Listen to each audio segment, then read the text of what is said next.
This is Richard with the Road Report. Let me get into what happened in trucking this week. Honestly, it was one of those weeks where the policy side made more noise than the freight side. The big story is the truck parking bill that got reintroduced in Congress. The Truck Parking Safety Improvement Act is back again, and this time it's got bipartisan support in both chambers. The bill would let states use existing federal highway funds specifically for truck parking projects. Right now, those funds technically exist, but the rules make it a pain to actually use them for parking. Every driver knows the problem. You're rolling at night, you can't find a spot, you end up on a ramp or a shoulder. This bill won't build lots overnight, but it removes one of the big bureaucratic walls. If you're an owner-operator running lanes through the southeast or the northeast corridor, this one matters to you directly. Second story worth watching, diesel prices tick back up this week. National average moved about 6 cents. West Coast is still the worst, pushing well past national numbers. The cause is a mix of refinery maintenance season and some supply tightness. Nothing dramatic, but when you're an owner-operator and your margins are already thin, 6 cents across a few thousand miles a week adds up. Worth keeping an eye on over the next couple weeks to see if it holds or keeps climbing.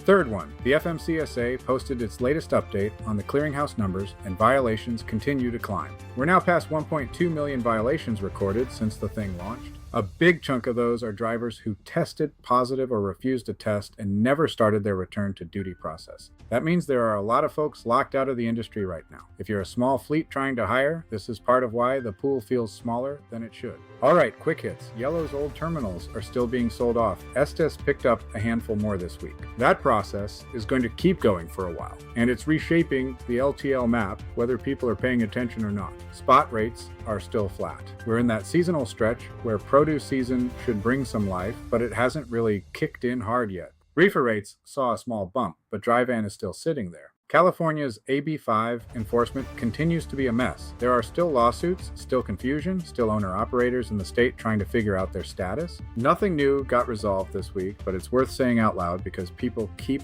asking. CARB's truck regulations are also still moving forward. If you run into California with a truck older than 2010, you need to be paying attention to the compliance deadlines. They're not slowing down. Now for the insurance and safety angle. With diesel going up and parking still hard to find, fatigue risk goes up. That's just math. You're pushing further to save on fuel or find a spot, and that's when mistakes happen. Two things you can actually do. First, plan your parking before you leave, not when you're tired. Use the apps, call ahead, do whatever you need to do. Second, if your fuel costs are rising, talk to your dispatcher or your broker about it instead of trying to make it up by skipping rest. One DOT violation or one accident costs more than any fuel surcharge you're going to negotiate. Your CSA score and your insurance rate are connected. A clean record is the cheapest insurance discount that exists. That is the week. Stay safe out there.